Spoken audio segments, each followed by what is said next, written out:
Masu kallon mu barkamu da wannan lokaci, sannunmu da kasancewa tare da ku a cikin wannan shiri na tattaunawa na musamman da wanda zai ba mu bayani dalla-dalla akan ababen da ke faruwa a siyasar Kano a daidai wannan lokaci. Masu faɗa a ji a duka fannonin rayuwa suna da irin tasirin da suke yi a cikin al'umma. Muhimman batutuwa da suka shafi ci gaba da dai sauransu na rataya a wuyansu ne. A cikin wannan shirinmu na yau da za mu tattauna akan ababen nan da suke ciwa mutane tuwo a ƙwarya, za mu duba tasirin sauya sheƙa ga al'ummar Kano da kuma yanayin tunanin abin da zai iya biyowa baya. Muna tattaunawa da ƙwararru a fannin siyasa, ci gaban al'umma da duk wani fanni dai da za a ce idan aka ce akwai ɗan adam ana iya mu'amala a ciki.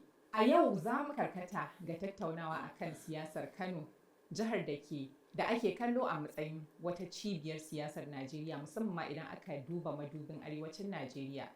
A shekaru da dama, Kano ta tsara siyasar ta yadda ba a iya barinta a gefe. Amma abubuwa da suka faru a baya-bayan nan sun sake buɗe tsaffin tambayoyin da ake yi game da aƙida, aminci da yadda mulki ke tafiya a arewacin Najeriya. Kuma magana ta farko ita ce ficewar gwamna Abba Kabir Yusuf daga jam'iyyar NNPP zuwa jam'iyyar APC mai mulki, wanda ke ci gaba da jawo cece-kuce, inda wasu ke yaba da matakin a matsayin wani jajircewa, wasu kuma na gani suna alawadai da shi. A tsakiyar wannan guguwar akwai ƙungiyar Kwankwasiya ƙarƙashin jagorancin Sanata Rabi'u Musa Kwankwaso, wanda kalaman da ya yi a wata tattaunawa suka nuna kaman ba yadda za ka ce kana da iyayen gida biyu, sai dai ka tsaya da mutum ɗaya saboda riƙon amana. A yanzu dai za mu tattauna akan wannan batu, kuma muna tare da mai magana da yawun ƙungiyar Kwankwasiya, wanda aka fi sani da Kwankwasiya Movement a Turanci. Barka da shigowa wannan shirin. Yawwa, barka kare Malama Halima. Bari mu fara, kamar za mu warware zare da abawa a cikin wannan tattaunawa, wanda abu ne mai mahimmanci sakamakon yadda ni ina bibiyan abubuwan da suke faruwa a siyasar Kano, saboda Kano dai a arewacin Najeriya in aka ce siyasa, ka san dai nan ne kamar tushe a cewar alƙalman da muke da su. Wannan abu da ya faru na sauya sheƙar gwamna Abba Kabir Yusuf, wani irin yanayi ya saka ku? To, a'udhu billahi minash shaitanir rajim, bismillahir rahmanir rahim. Malama Halima, muna godiya da ba mu dama mu tattauna a wannan shiri. Wannan abu da mai girma gwamnan jihar Kano Alhaji Abba Kabir Yusuf ya yi na tattare nasara da muka samu da mulki da Allah ya bamu a ƙarƙashin jam'iyyar NNPP kuma a tsarinmu na Kwankwasiya, ya fice ya koma jam'iyya ta hamayya wa'inda muka yi shekaru kusan 8 muna aikin kawar da su saboda irin ayyukan da suke wanda ba su daidai da muradai da tsare-tsare na ci gaba na al'ummar jihar Kano ba. To lallai wannan abu ne da yake ya zo mana a matsayin abin da ba mu yi tsammani ba, kuma abu ne da yake wato ya dugunzuma tunanin mutane, ba iya 'yan Kwankwasiya kawai ba, duka al'ummar jihar Kano. Sannan kuma abu ne da za a ce mun yi kaico kuma mun yi Allah wadai da abin da ya yi. Ka zo ka shiga cikin tsari namu shekara da shekaru, yanzu Allah ya baka nasara kuma ka zo ka ce wannan tsarin bai maka ba.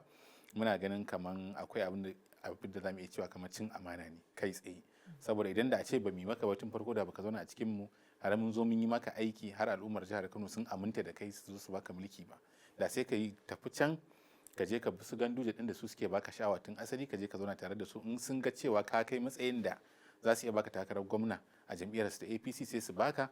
Sannan kuma idan al'ummar jihar Kano sun ga APC din ta yi musu kuma kai ma ka yi musu a cikin wancan tsarin, da sai ka je cikin su ka je ka yayi. Masu yin magana za su ce ba yadda za a yi a ce ba ku ga alamar za a iya samun abin da ya faru ba a yanzu.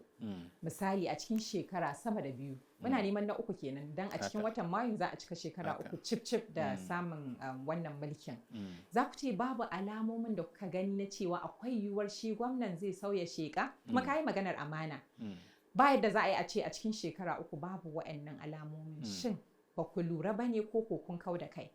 To, tsakaninka da mumini kyakkyawan zato, kuma mu tsarinmu na Kwankwasiya ba wai tsari ne da za mu ce ka zo ka samu kujera bari mu zo mu kuntata maka ko mu zo mu uzzara maka ko kuma mu ringa yi maka tunanin za ka yi wani mummunan al'amari ba.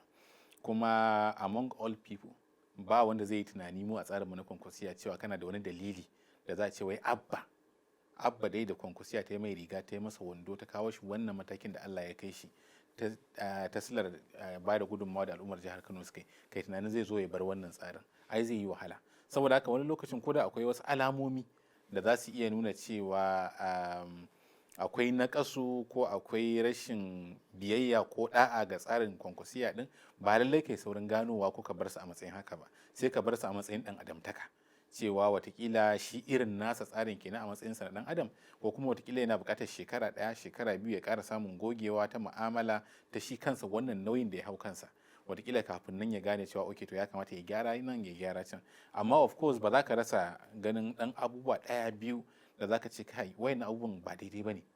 Za ka dinga iya ganin kamar yadda ya rike ita kanta jam'iyyar a jihar Kano da kuma yadda ya rike ita kanta tsarin na kwankwasiya. Idan kika kalli jam'iyyar NNPP babu wata jiha da muke da ita da ta ci zaɓe sai Kano a matsayin gwamna. To ya kamata a ce ko da a wasu jihohin shugabannin jam'iyya ba su samu galihu ba, a jihar Kano ya kamata a ce sun samu galihu. Dan na san yanzu masu kallon mu da masu sauraro musamman wanda ba 'yan jihar Kano ba, idan suka ji cewa ai an yi abandoning shugabancin jam'iyya ba a kula da su ba a ba su wani tasiri ba su samu kulawar da ya kamata ba, za su yi mamaki. Amma ina gaya miki wa'annan shugabanni namu na jam'iyya kusan yanda dai suka shiga gwamnatin nan haka yanzu Allah ya nufa suka fita. Ba wani yanayi da zaki gane cewa mutum ya dan shiga wani mai ya dandala cewa rayuwa ta canja, a dama ta zo, a yanzu jam'iyya tana da wata structure babba, ko a jam'iyya tana da wani babban office wanda za a ce ga office din jam'iyya mai ma'ana, ko wasu kayan aiki da za a ce maybe ga wasu motoci da ake yin hidimar jam'iyya, ko kuma a ce a jam'iyya tana da wata sakatariya da aka ware aka zuba kayan kwamfutoci da wasu abubuwa saboda a ringa yin analysis da sauran aika, duka babu. Which means dama yana kallon jam'iyyar ne a matsayin kamar ba ta sama, kawai ta zama masa riding platform yanzu ya kai gurin da ya kai. Kamar wata matattakala ke. Kamar wata matattakala. Sannan ita kanta kuma kwankwasiyar da ake kallon cewa ta tsohon ubangidansa ce, domin tsakanin abba da kwankwasa magana ce ta yaro da ubangida. Wannan kowa ya sani kafin a je kan maganar gwamna. Amma of course shi ma kansa jagora bayan abba ya zama gwamna aina ba shi girmansa a matsayinsa na gwamna. Domin mun sha gani jagora zai riga abba zuwa gurin taro a bisa mutuntawa. Saboda baya son ya zamanto gwamna yana guri shi ya zo misali. To amma za ki ga abba ya zo kamar yadda kowa zai miƙe, haka shi ma jagora sanata Rabi Musa Kwankwaso zai miƙe. Wannan yadda ake according respect for the governor shi ma yana bashi domin ya san gwamnati ce, kuma ya san Allah ne ya bashi kuma matsayinsa ne. To amma in kika kalli yadda shi abban ya tafiyar da tsarin kwankwasiya bai jibanci lamarin kwankwasiya din ba. Domin ita kwankwasiya tana da shugabanci, akwai su dan zaki da su Mansur Hassan da ragowar duka shugabanni na ita kwankwasiya movement na jihar Kano. Babu wani abu da zaki iya kalla kwakwara da zaki ce ita ma kwankwasiya movement ta rabauta da shi. Misali kama daga kayan aiki, kama daga wani mahalli da za su zauna mai daraja, ko a ce inda suke da shi an inganta ko maybe. Amma sai dai na ga kaman tsarin kwankwasiya na kaman aƙida ko kuke da shi, ba wai akwai abin da manufar zan samu wani abu in na shiga tsarin kwankwasiya bane. To idan ka alakanta cewa ba abin da aka samu da wannan gwamnati, wannan na nufin cewa akwai tsarin cewa idan aka ba wa mutum dama ya kamata shi ma ya mayar da martani ta hanyar kamar ba wa mutane mukamai ko ababen more rayuwa da sauransu. To gwamnati ce, gwamnati faɗi ne da ita. Idan a siyasance 'yan kwankwasiya sun zo sun haɗu sun gina gwamnati, idan ka zo za ka bayar da mukami, su waye kashin farko da ya kamata ka fara kalla ka ba mukami? A cikin 'yan kwankwasiyan nan ba kalan mutanen da babu, bangaren gogewa na rayuwa, bangaren gogewa na aiki, bangaren mu'amala da jama'a, babu wanda babu. Za ka zo ka zauna ku kafa gwamnati ne da 'yan kwankwasiya sai ka ɗebo 'yan gandijiya ka ba su mukami? Kin ga ai ba zai yiwu ba. Sannan kuma kullum ina faɗar wannan abun, sanda babu gwamnati taro kobo muke yi a tsakaninmu, mu zo mu sayar a zo a yi hidiman nan. Idan ma baka kawo kuɗi wani guri ba, a community ɗinka inda kake zaune, in wani abu ya taso da yake buƙatar kuɗi za ka sa kuɗinka. In ma abin kashe kuɗi bai ba, za ka biya kuɗin mota ko za ka sha mai a mashin ɗinka ko za ka hau kekenka ko kuma za ka bar aikin da kake ko sana'a ka je ka yi hidimar kwankwasiya. To kin ga kenan kowa ya sa resources ɗinsa. Ranar da aka ce an samu gwamnati, ya kamata ce sai dai yanzu kawai magana commitment na time ɗinka, amma kuma ba yanzu kuma resources ɗinka ba. Saboda yanzu ai an samu wani wanda ya ci babbar gajiya na shi wannan hidimar da aka yi. So kamata ya zamanto an samar da tsarin da za a ce okay to ita kanta kwankwasiya ga yanda za a ci gaba da inganta ta, domin ta yi aikin da ta kawo al'ummar jihar Kano shugabanci mai inganci. Na'am. So akwai alamomi da suka yi nuni da cewa akwai tsama tsakanin jagora da kaman yaron gidan shi kenan idan zan yi fassara mai ma'ana. Kuma wannan mutane tuntun suke alakantawa cewa kaman wannan tsamin dangantaka yasa aka yi ta sauye-sauye a gwamnati wanda ake ganin suna da alaka da shi jagora, ana cire su ana maye gurbin su da wasu. Wannan bai ba ku wani tunanin cewa kuma ku ɗauɗa mara ku sake salo wajen ganin cewa wanda aka ba wa dama ta wannan tsarin kwankwasiya ya yi abin da ya dace a gwamnati kafin ma a kai ga wannan sauya sheka? To malama Halima, abin da farko zan fara putting abin into context shine mu kalli kwankwasiya a matsayin kamar wani babban zuri'a. A cikin wannan babban zuri'a akwai uba, sannan akwai manyan 'ya'ya. To ɗa na fari a cikin tsarin kwankwasiya shi ne wanda ya zama gwamna. To a matsayin ɗanka na fari ai ba za ka dinga mai mummunan zato ba, tsakaninka da shi shine kyakkyawan zato. Ko da ka ga yana yin wasu abubuwa sai ka ce ɗan adam ne, wataƙila dai akwai buƙatar a ɗan ja hankalinsa in ta kama, amma ba za ka fito kai adawa da shi kai tsaye ba. Duk yanda aka kai da wasu abubuwa da abba yake yi wataƙila wanda ba su yi daidai da tsarin kwankwasiya ba, ko kuma wataƙila ba su kai irin yanda mu a tsarin kwankwasiya muka so ai ba za ka fito ka zo kai kware wa ɗanka baya a kasuwa ba. Amma tun da yau shine ya zo ya kware wa kansa wannan rigar ta sutura, ya ce shi yanzu baya son wannan hidimar da ake yi masa, kuma shi yanzu al'ummar jihar Kano ba su yi daidai ba. Abin da nake nufi da ba su yi daidai ba shine sun yi kuskure da suka zaɓi NNPP a baya, shi sa yanzu sai ya zo ya barta. Sun yi kuskure da suka zaɓi gwamnatin kwankwasiya a baya, shi sa duk sai ya barta, sai ya tsallaka sai ya koma APC, bangaren da suke da gwamnati a tarayya, bangaren da za a samu kuɗi watakila, ko tunda har ya ce ai za a samu kuɗi da za a yi mutane aiki, wanda ni wannan ban san ma me yake nufi ba. Ya za ka yi kana gwamna ka ce wai sai ka koma ta jam'iyya za a samu kuɗi da za a aiki? Tun da nake a rayuwata ban taba jin mutumin da zai dawo cikin jama'a ya zage su irin wannan ba. Saboda yau idan ni ne Tinubu, kana matsayin gwamna na Kano, jiha mai tasiri a siyasar Najeriya, sai ka ce ka tsallako ka dawo guri na, amma fa ka dawo ne saboda yanzu ka dinga samun kuɗin da za ka yi mutanen ka aiki. To ai ka gaya wa duniya cewa ban da adalci kenan. Ka gaya wa duniya cewa ina tafiyar da tsarin shugabanci na ne based on impunity. Wane ne nawa shi zan kyautatawa, waye ba nawa ba zan kyautata masa ba. Wanda bai kamata ba a tsarin kuma nawa shine dan cikin jam'iyyata. Wanda shi kuma shugaba ba haka bane. Ai kai shugaba ko a wace jam'iyya ka zo, kuma kowace irin adawa al'umma suka yi maka, ai al'ummar ka ce. To amma yanzu abin da yake gaya wa duniya a ɗaya daga cikin bayanansa guda 5 da yi, wanda kowane yake saɓani da juna, wanda in wani lokaci yayi zamu rinka kallon su ɗaya bayan ɗaya zamu warware su. To amma a cikin ɗaya daga cikin bayanan da yayi waɗanda suke masu karo da juna shine wannan babban illa da yawa Bola Ahmed Tinubu, kuma wannan babban illa da yawa jam'iyyar APC da dukkanin 'yan jam'iyyar APC. Me kake nufi da wannan babbar illa? Ka buɗe baki ka ce ka koma jam'iyyar APC ne saboda ka samo kuɗin da zaka zo ka yi wa Kano aiki. To kenan yanzu 'yan Zamfara da 'yan Bauchi da 'yan wasu garuruwan da suke kan wata jam'iyya daban ba za su samu ci gaba ba, kenan ba za su samu aiki ba. So kana so ka ce Bola Ahmed Tinubu bai da adalci? Ba adali ba ne, mutum ne da sai iya wanda yake binsa zai iya taimakawa ko kuma zai yi masa aiki. Kin ga wannan kuskure ne, amma watakila iya gaskiyar zancen kenan, watakila APC kenan, watakila abin da yake ma'anar APC din kenan. Saboda haka wayancan alamu da kike tambaya ko muna gani, of course akwai alamu da zaka iya gani ka ce kai wannan abin bai maka ba, amma ba kai ne shugaba ba. Kuma duk dan adam kowa yana da irin nasa personality din, kowa da yanayin yanda yake iya approachin rayuwa. Watakila idan ke ce zaki ce ga yanda zaki, amma to ba ke bace shine. So dole ka bar shi ka bashi wannan benefit na cewa dan adam ne shi ma da irin nasa tsarin. Amma yau da aka kawo gabar da ya ce to jama'a ga katin jam'iyyar ku nan na fita ta NNPP, jagora baka iya ba na barka, ya tsallaka ya tafi APC, ya ce jagora na barka na koma wajen Ganduje, ni dama ba zan iya rayuwa ba sai da mai gida, shi sa da ya bar kwankwasiya sai ya koma Gandujiya. To kin ga wanda ya yi maka wannan baka buƙatar ka tsaya ka ce a yanzu baka fahimta ba. A baya ne zaka ce baka gane ba, maybe abubuwan da yake kuskure ne, amma a yanzu ai ta bayyana. So a baya duk tunanin da muke yi shine gaskiya, maybe akwai dan magana ta yanzu ne ya fara samun experience din, maybe sai a hankali zai gane nauyi ya zo masa, maybe wasu abubuwa na ayyuka sun cakuɗe masa, watakila experience is not there. Amma yanzu an kawo gabar da mun san ina ya dusa, yanzu mun san me yake nufi, mun san me manufarsa, mun san kuma me yake so yi. Kafin mu tafi hutun gajeren lokaci, za mu so mu ji daga bakinka.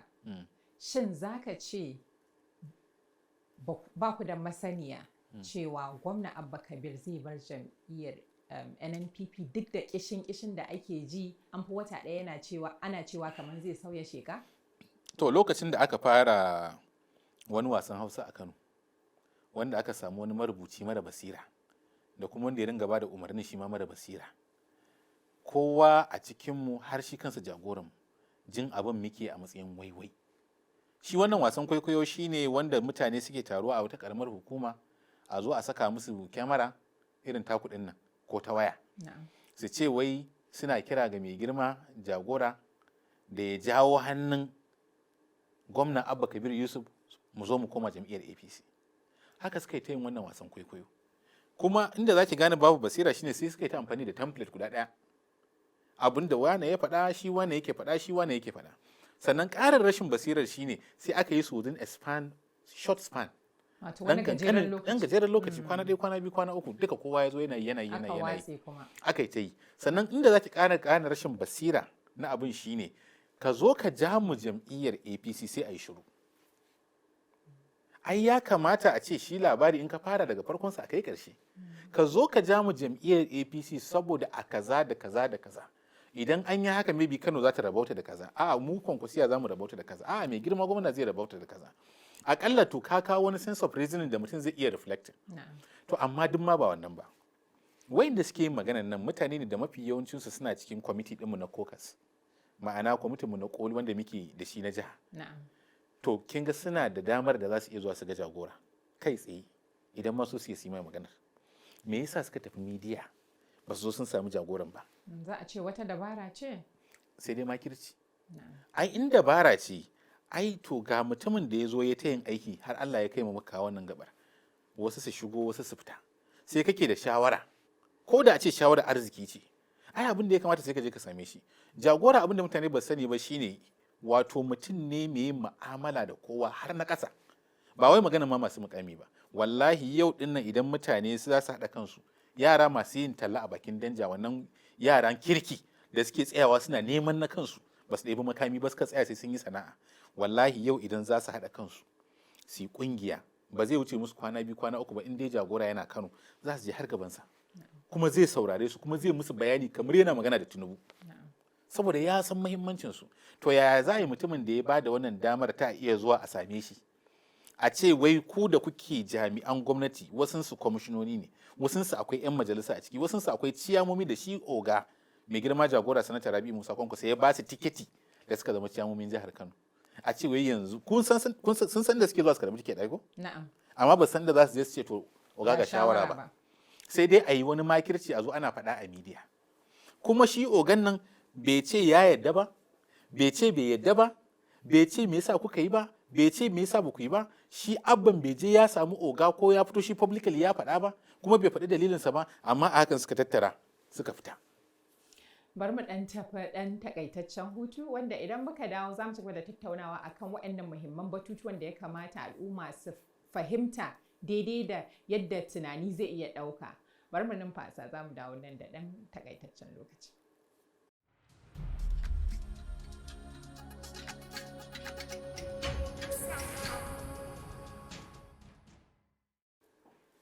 Masu kallon mu barkanmu da dawowa idan yanzu ke kasancewa tare da mu muna tattaunawa ne da mai magana da yawun kungiyar Kwankwasiya ko kuma tsarin Kwankwasiya inda muke tattauna batutuwan da suka shafi sauya shekan gwamna Abba Kabir Yusuf da ke ci gaba da jawo cece kuce. Barkanmu da dawowa cikin shirin Malam Mansur ko Captain Mansur. Ganin cewa ka shafe tsawon sama da shekaru 10 kana cikin wannan tsari na Kwankwasiya kuma kai ma ka ci moriyar ababen ci gaba da wannan kungiya ta kawo. Me za ka ce dangane da abin da kuke kallo kamar cin amana? Shin wasu za su ce daga gida ne tun da kamar iyali ɗaya ne ake cikin ƙarƙashin zan ce lema ɗaya kuma aka zo aka samu wannan saɓani, ba za a ce tun daga farko tushe aka samu matsala ba tun da akwai jagora kamar uba kenan. Idan da ba akwai matsala tun daga farko ba za a kawo ga wannan yanayi ba don yaron da za ka raina a ce shekara sama da 40 ya yi maka irin wannan cin amana kamar yadda kuke faɗa. Daga ina kake ganin matsalar ta kan kama ko ta fito? To shi ita wannan kalma ta cin amana ba wai iya muku ne muke faɗa ba mu yan Kwankwasiya, al'ummar jihar Kano ne suke faɗa. Kai har ma da waɗanda suke da sha'awa da ra'ayin su gane me yake faruwa a jihar Kano. Duk ma mai lafiyayyen hankali ya san akwai cin amana a ciki. kuma kamar yadda kika faɗa ita kwankwasiya aƙida ce ba ma jam'iyya ba ce, ita aƙida ce kuma ta haɗa mutane ne masu ra'ayi iri ɗaya, musamman al'ummar jihar Kano da wasu ma daga cikin na sassan Najeriya. Ake tafiya a shiga nan a faɗi nan duka domin neman al'umma mafita.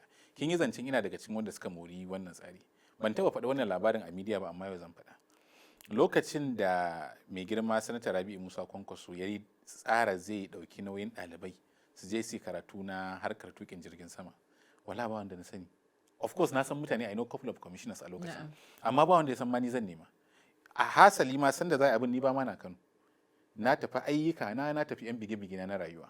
Aka ce ai an ji a rediyo cewa waɗanda suke da sakamako mai mataki na 1 ko na 2 na jami'a first class da second class offer su kawo takaddunsu idan suna da sha'awa ta su je koyan tukin jirgin sama. Ni ban ma ji ba.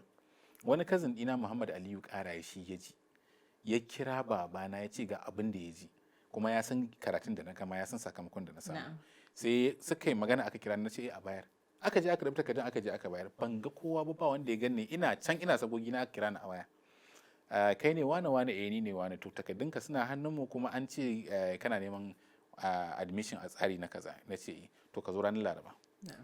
Na shirya na je ranar Laraba, sai ga ni ga Toyar shi wani dan Balarabi yake tambaya ta, okay to me matsayin karatunka, okay kana da sha'awar tukin jirgin sama, okay kana ganin yanzu in an aje ka a wani guri za ka iya dafa kanka abinci. Very simple questions like can you take care. I just answered all of those questions. Sai suka ce okay to yanzu ana bukatan ka je ka yi passport just to in case. Sai ce ani na ma da passport. Sai suka ce to ana son in bayar da data page. Na dauka na bayar right there nan take. Ban ma san za su nema ba, amma dama yana cikin mota. Na dauka na bayar and I left. I didn't talk to anybody again.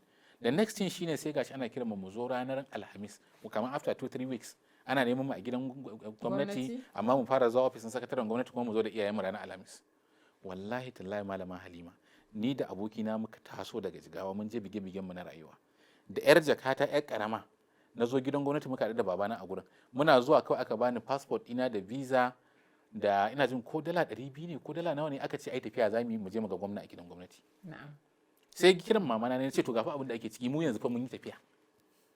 So this is the system that we want to see in Kano. Kuma shine abin da al'ummar jihar Kano suke so. Ba kai ba ɗin wani bane, baka nemi alfarmar kowa ba, amma ka cancanta kuma ka samu dama. Kuma da muka tafi ba inda Kwankwaso ya ce ka je ka dawo ka zo kai kwankwasiya. Ba inda ya ce ka zo ka dawo kai aiki da gwamnatin jihar Kano. Hasali ma abin da yake encouraging ɗinmu shine in kun tafi kun samu aiki ku zauna. Amma dai ku taimaki kanku, ku taimaki ƴan uwanku, ku taimaki zuri'arku. Duk wanda ya shiga harkan scholarship ɗin Kwankwaso ya san abin da Kwankwaso ya gaya masa kenan. So irin wannan abin mu shi muke so a jihar Kano. Irin wannan haka aka zo aka ringa baiwa iyayenmu na ƙauye awaki, dabbobi, jari na sana'a da abubuwa. Aka zo aka yi shirin lafiya jari.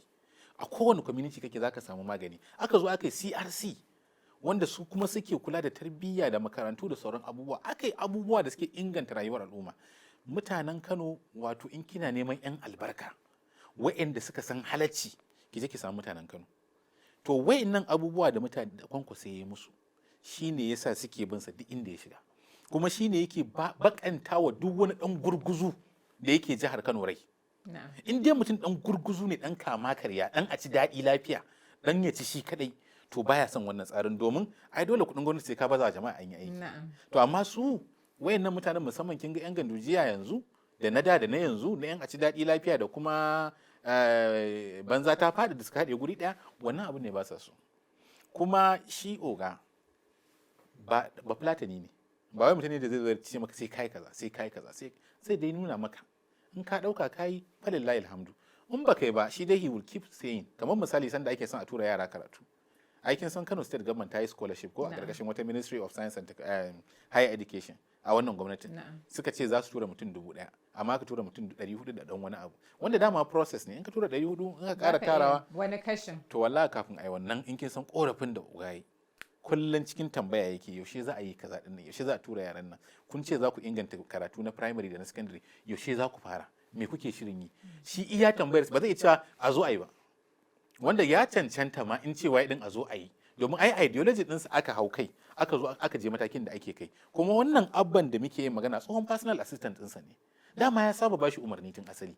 saboda haka dan yanzu ma ya ce masa zo kai ba abin mamaki bane, amma a dattako da kuma fahimtar meye gwamnati irin na shi jagora sanata Rabi'u Musa Kwankwaso ba ya yi. Wasu za su ce wannan matsalar ta samo asali ne daga ana ganin akwai tsagi a cikin jam'iyyar kuma ba a tafiya tare. A matsayin jam'iyya don akwai tsarin kwankwasiya kuma akwai jam'iyyar NNPP. Shin kana ganin akwai wani dalili da ya kawo wannan matsalar? Don ka ambaci cewa kuna tsammanin shi gwamnan zai tafi da tsarin jam'iyya da kuma tsarin kwankwasiya domin a samu a iya kaman kana ba da roman aikin da mutane suka yi ne, amma ai a tsarin gwamnati ba wai kana wa mutane kyauta ba ne tunda sun yi aiki. Ba ka ganin tushen matsalar daga jam'iyya take? Gaskiya babu wata matsala da za a ce daga jam'iyya. To ai yanzu duk karfin kwankwasiya ai ba jam'iyya ba ce, dole sai da jam'iyya za mu yi takara. Wani mun yi a PDP ko mun yi shugabanci daga 1999 zuwa 2003, bayan nan muka kara dawa muka yi daga 2009 zuwa 2011 zuwa 2015 duka a PDP ne, sai a ƙarshen 2015 muka koma APC. Aka fara kwankwasiyar a APC, daga ƙarshe suka ce ba ta yi musu ba. Su suna son su raba filayen jama'a, su suna son su raba makabartu, su suna son su zuba kuɗi a aljihunsu su sa dala, su suna son ya zamanto su ne masu arziki, su suna son su fi kowa kuɗi. Suka ce kwankwasiya ba ta yi musu ba, domin in dai za ka yi kwankwasiya ai is people centric governance. Dole za ka fara kallon me bukatun jama'a. Ba wani shugaba da za a ce ba zai samu alheri ba, ko daga tafiye-tafiye da kake da allowances ɗinka da sauran abubuwa, ai rayuwarka ba za ta zama yadda take a baya ba. Amma a fara kallon jama'a kafin a sa son zuciya. To su sai suka ga ba za su iya wannan ba. Me ya kamata su yi? Sai su fara yanke kansu daga cikin jam'iyya, daga tsarin kwankwasiya. Shine abin da aka yi a zamanin Ganduje, kuma yanzu ma abin da muke gani kenan. Shi tsarin kwankwasiya nan inda za ka zauna fa sai ka kalli jama'a, su ne number one. Ba za ka zo ka bi gari kana face-face, ba za ka zo ka yi ta yin abubuwa a Facebook kana yin abubuwa kamar wani ana drama kuma ka ce kuma wai shi kenan kowa ya zama comfortable. To a hakan ma an kyale ka, an ce duk abin da za ka yi kai. Ba wanda ya ce ma cikanka, amma sai ka ce bai maka ba. To menene matakin gaba ga tsarin kwankwasiya, ganin cewa wannan al'amari bai muku daɗi ba? Ko jagora sanata Rabi'u Musa Kwankwaso a wani firar da ya yi da 'yan jarida, za ka ga irin ciwon da wannan cin amanar ya mishi. To menene matakin gaba don a kauda irin afkuwar wannan lamari, saboda akwai yiwuwar wasu mambobin wannan kwankwasiyar za su iya ficewa su masu koma wata jam'iyya. Kana ganin akwai wannan alama? Idan akwai kuma menene mafita, ko wani shiri kuke yi domin ɗinke idan akwai baraka a cikin gida? To shi tsari na rayuwa ba ka taɓa rufe ƙofa ka ce wani ba zai shigo ba ko wani ba zai fita ba. Haka shi ma tsari na siyasa, akwai wanda zai ji abin da ake yi ya mai daidai ya shigo, akwai wanda zai ji abin da ake yi bai masa daidai ba ya fita. Amma inda ake jin ciwo a ji cewa an ci amana shine mutumin da ya amfana da tsari, ya zo ya hau kan doron tsari, ya zauna a cikin tsari shekara da shekaru, sai ranar da Allah ya ara masa dama ta farko a rayuwarsa wadda shi zai iya amfanar al'ummar jihar Kano da suka zaɓe shi ya amfani tsarin, sai ya ce bai iya ba, sai ya ce ba zai iya ba. To kin ga wannan shine zance na cin amana. Shi kuma bangaren mai kwankwasiya ya kamata ta yi a nan gaba shine, na farko dai wannan abun bai taɓa fasa samuwa da mu ba, ko abin da Ganduje ya yi ai bai kai rabin wannan ba. Saboda haka wannan abu ne da yake mai ban mamaki, mai ban ta'ajibi. Me yasa abin da Ganduje ya yi bai kai wannan ba? Saboda ai Ganduje da Abba ba ɗaya bane. Ai Ganduje dama shi tun asali haɗuwa suka yi da jagora Kwankwaso a matsayin abokanai na siyasa. Ganduje ya zo yana yin takara ta gwamna a bangaren gidan wani bangare a tsagin baya na su Musa Gwadabe. Sanata Kwankwaso ya zo yana yin takara na gwamna a tsagin su Abubakar Rimi, wanda a lokacin su ne biggest pillar su wa'annan camps din guda biyu. A tsakaninsu suka zo na suka yi consensus, aka ce a baiwa wa'annan takarar gwamna, a baiwa wannan mataimakin gwamna. Saboda haka dama Ganduje ai ya zo ne a matsayin mutum da yake da capacity. So kuma in kika kalla ai ba wani lokaci da za a ce wai Ganduje kai tsaye ya zo ya zauna bai da yanda zai yi sai ta hanyar Kwankwaso. Ko cin zaben Ganduje ai Ganduje ya ba kansa, ya taimaka, ba kwanciya yi aka yi mai komai ba, ya fito da resources ɗinsa, shi ma yana da mutanensa daidai bakin gwargwado, ya ba da gudunmawa. Amma shi kuma Abba, sannan kuma bayan dama an ci ya fi saurin nuna alamun dama zai iya yin wani abu saɓanin wanda ake tunani. Amma shi Abba mutum ne da ake ganin cewa da kai Ganduje ya mana abin da ya mana, da kai muka zauna muka yi takaici, da kai muka zauna muka yi strategizing, hasali ma muka zo muka saka ka a gaba aka baka takara ba tare da ka san zaka samu takara ba, ba kwandalarka ba ficikarka baka sai fom ba baka yi komai ba, aka yi maka komai, aka yi maka riga da wando, aka ɗauko mandate ɗin al'ummar jihar Kano based on the goodwill da suke da shi ga tsarinmu na kwankwasiya. Mutane suka zo suka zaɓe ka kai daraja ka zama mutum mai mutunci. To kuma sai ka zo ka ce wayannan mutane da suka zaɓe ka mutum miliyan 1 da wani abu daga jihar Kano duk baki ɗansa sun yi kuskure. Ai ba su gane me ya kamaci Kano ba. Ai yanda suka yi din nan ba shine daidai ba, kamata ya su je su zaɓi APC wadda ta tayar mana da farashin komai ya ninka ya fi so 10. Su ne mutanen da ya kamata a zauna a yi mu'amala da su. Sai ka ce kwankwasiyar ma da ta ce a zo a bawa kowa ilimi, a bawa mata jari, a samar da ayyuka, a inganta tsaro, a gyara gari, a yi gine-gine, sai ka ce duk wannan bai yi maka ba.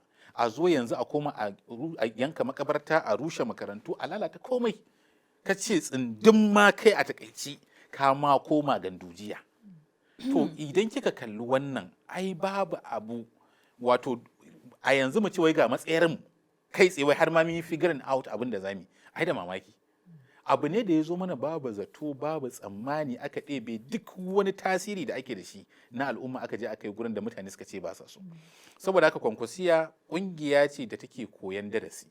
Yanzu muna nan mun ɗauki darasin da muka ɗauka, kuma muna ƙoƙarin tattara bayanai da abubuwa da muke ji daga bakin jama'a da kuma abubuwan da za su iya wakana nan gaba, sannan mu fitar da tsarin da zai taimaki al'ummar jihar Kano. Sai dai babban abin sha'awar shine yayin da wayannan mutanen suka fita, wallahi in kin ga yadda mutane suke dawowa cikin tsarin kwankwasiya zaki mamaki. Mutane masu daraja, mutane masu value, wanda suna da abin da za su iya zuwa su kawo cikin tsarin ma. Wataƙila suna da mutane, suna da daraja unguwannin su, wasu malamai ne, wasu 'yan kasuwa ne, kowa da abin da zai kawo. To ita kuma dama kwankwasiya tsari ne da ake cewa baya mutuwa. Shi tsarin alkhairi in dai ka shuka shi, to ai in ka jefa, in ka ja shi kamar danko ne, in ka ja shi ka harba to za ka tsince shi a gaba, in ka ja shi baya. To ita abin da yake faruwa da kwankwasiya kenan. Shi yasa zaki ga ita kwankwasiya kullun kyankyasar sababbin 'ya'ya take yi, kuma kullun kyankyasar mutane masu daraja, masu mutunci take, ko da kuwa ta samu kalubale. Na'am, to a yanzu me zaka ce al'ummar Kano ke cewa ganin abubuwan da kake gani a ƙasa a yanzu, tunda na san daga Kano ka fito ka zo yau, ka san menene mutane ke cewa tun bayan sauya shekar gwamna? Ai tun kafin ma gwamna ya sauya sheka, tun san da aka fara jin wannan drama da na gaya miki da suke yi, ai kowa ya ga me jama'a suke faɗa. Kuma ku a matsayin ku na 'yan jarida kuma kuna yin naku bincike, na tabbatar kun ga me kuka gani, ku me kuka gani? Ai za mu fi son mu ji daga bakinka. To ai abin a fili yake, ki je ki duba, yanzu zamani ne da Allah ya haɗa duniya guri ɗaya. Duk kusan abin da yake faruwa yanzu akwai shi a social media. Duk wani post ki je, ba wai post ɗin mu 'yan kwankwasiya da muke da adawa da abin da an bai ba, a'a ki je posting ɗin su 'yan gandujiyar, wayanda suke sababbin 'yan gandujiya, su abba gida kenan ko, ki je posting ɗin jami'ansa da suke masa aiki da mataimakansa da duk wayanda suke tare da su, duk sanda suka yi posting akan abba ko kuma akan wannan tafiyar, ki ga wani irin tofin Allah wadai da Allah tsine da mutane suke masa a cikin wannan. Wasu za su iya ce ai 'yan data boys suke wa'annan. Ba data boys bane, it's so spontaneous. Kana yin posting, to Allah na tuba mu da aka gigita, ita fa kwankwasiya gigita mu akai. Duk wasu wa'anda suke da wani mukami da wani resources a hannunsu ba duk tattara aka tafi da su domin a ci daɗi lafiya mafiya yawanci. To yaushe har ma muka san wannan abin zai faru, har muka yi mobilizing 'yan data, me kika ce? Data boys. To yaushe har muka yi mobilizing data boys har ma muka zo da su. Sannan ki tuna mu daga Kano muke. Kano ma mu ba ma yin wannan abin. Kuma in kin san tsarin oga da tsarin kwankwasiya, mu we are not schemers. Ba mu iya makirci da wani kulle-kulle ba. Mu a miƙe muke tafiya san dodar. Kwankwasa ya yarda cewa zaɓe al'umma ne suke yi, saboda haka duk policy da zai zo da su da ayyukan da yake yana yin abubuwan da zai faranta wa al'umma ne. Baya wani makirce shi yasa zaki ga lokuta da yawa sai a ce an zo za a yi zaɓe, sai a ce miki wasu bangarori, wasu structures, pillars, sai ki ce ai ba sa tare da kwankwasiya, saboda mu ba mu iya wannan ba. Na'am. To bari mu a gurguje saboda lokaci. A duniya an san idan aka ce wani ya sauya sheka a matsayin ko mai mukamin, akwai dalilai, ana ganin wata dabara ce na sauya salon abubuwa, ko akwai damammaki a wani bangare da suke ganin babu.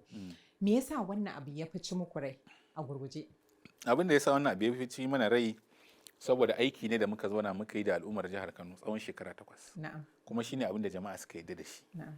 Amma aka zo kwatsam aka ɗebe komai, aka koma gurin mutanen da jama'ar Kano suka ce ba sa su. To mu dama tun da kwankwasiya jama'a muke yi wa, kuma yanzu an ci amanar jama'a, an ɗauki mandate ɗinsa an kai wani guri a dole a yi mana ɓacin rai. Sannan kuma abban nan mu sa muke a da idan za a ce ina magajin oga za mu ce ai abba ne.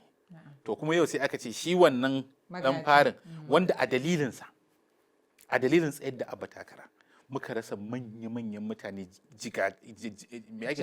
jigajigai masu tasiri a cikin tsarin mulkin kusa mutane masu daraja, saboda suna ganin cewa an ɗauko wanda yake a ƙasa da su an bashi, kuma watakila su musa yanzu muka gane watakila sun san cewa dama idan ya ci ba zai iya ɗaukar su, ba zai samu faffaɗan kirji da zai iya ɗaukar kowa ya tafi da shi ba. Haka muka hakura muka yi asarar su. To kin ga dole mu ji haushi, dole kuma abin ne ya bata mana rai. To da ƙarshe al'ummar Kano da suke kallon mu a yanzu, idan aka cire batun siyasa ko jam'iyya ko wannan dambarwar da ake ciki, wani tambaya kake ganin in suka yi za a iya ba su amsa gamsashe da za su ce to wannan shugaban ga abin da ya dace da shi? Misali, ka riga ka faɗi cewa a tsarin da ake ciki za a ba wa 'yan gandujiya ko 'yan APC mamaki idan aka zo karawar zaɓe na gaba. Wani tambaya kake ganin za a iya amsa musu da zai irin sanya musu zuciya akan abin da ya faru? Ai abu ɗaya ne zai sanya wa al'ummar Kano zuciya. Gandujiya da suka ce ba sa so a ƙara korata. Na'am. To bari mu yi a gurguje, akwai tambayoyi da kawai dan amsa bai fi ko a'a ko kuma dan gajeren abin da zaka faɗa ba. Kana ganin sauya shekar gwamna Abba Kabir Yusuf abu ne da kuka samu masaniya kafin ya faru, ko a'a? To ai sun fara wasan Hausa kafin lokacin, so mun yi sensin tunda mun ga protocol, mun ga spokesperson ɗinsa da manya-manyan jami'ai na gwamnati suna zancen a zo a tafi wani guri, aikin ga to an riga an ga signal. Amma ba wai abu ne da za mu ce shekara ɗaya shekara biyu mun san ce abu zai fita ba. Na'am. Wannan kuma za mu so mu ji daga gare ka, shin Kwankwasiya za ta iya alaƙa ko haɗaka da 'yan gandujiya kuma a ci gaba da manufar wannan aƙidar al'umma, ci gaban al'umma za a iya yi? Ai wannan tambayar ta 'yan gandujiya ce. Su gandujiya za su iya haƙura da capitalism, jari hujja, su haƙura su zo su shigo cikin Kwankwasiya a yi gwamnatin da za ta taimaki al'umma? In har za su yi wannan ai siyasa muke, ita siyasa ya baka kora kowa, amma matukar ba za su canja ba, su suna nan suna zancen su sai sun yi wa'annan badakala, sun yi yanda suke so da dukiyar al'umma, sun yayyanka garuruwan Kano, sun yayyanka makabartu. To aikin ga mu ina za mu iya da wannan? An siyar da masallatai, masallacin idi, kurare masu daraja. To daga ƙarshe, shin kana ganin wannan rashin da kuka yi zai yi tasiri ga wani abin da za ku yi na gaba sosai, wanda misali ana ganin za ku iya taɓuka wani abu a matsayin ƙasa idan kuka yi haɗaka da wasu ƙungiyoyi ko jam'iyyu? Sosai kuwa, me zai hana? Ai shi aka ce da mo da merrier. So idan har ka samu mutanen da tunaninku ya zo iri ɗaya, ko kuma suna da irin nasu tunanin, kana da irin naka tunanin, amma nasu bai contradicting naka ba, kuma ba zai hana naka tabbatuwa ba, me zai hana? Ai ta Kwankwasiya da mata mutane ce, kuma shi jagora sanata Rabi Musa Kwankwaso ai dan siyasa ne, yayi da Obasanjo, yayi da Jonathan, yayi da Buhari, yayi da Tinubu, ba da wanda bai yi siyasa ba, yayi da mutane iri-iri. Saboda haka kofa abu da take. Amma dai mu abin da muka sani shine tun da dai shi mai girma gwamna ya zaɓi gandujiya sama da Kwankwasiya, to su je su ci daɗi lafiya. Su kuma 'yan gandujiya dama su ba abin da suka yi. Rabo ne ya zo musu na minallahi, wai tsuntsu daga sama gasashe. Ba su yi aikin fari ba, ba su yi na baki ba, sai gashi ta faɗi ga sassa. Shikenan sai su je su ci daɗin su lafiya, kuma idan Allah ya kai mu lokacin da al'ummar jihar Kano za su tuna musu, they will remember. Muna godiya da kasancewa tare da mu a cikin wannan tattaunawa na musamman akan ababen da suka faru a Kano, musamman ma sauya shekan gwamna Abba Kabir Yusuf wanda yake ci gaba da jawo cece-kuce. Insha Allah muna tunanin nan gaba muka ƙara gayyatar ka a cikin wannan shiri na tattaunawa akan muhimman batutuwa za ka ƙara zuwa mana. Mun gode ƙwarai da gaske. Masu kallon mu a daidai wannan lokaci za mu dasa aya a cikin wannan shiri. Idan Allah ya kai mu makon gaba ko nan gaba za mu ƙara kawo muku muhimman batutuwa da mutane ke magana a kai wanda ke tasiri a ci gaban al'umma. Assalamu alaikum.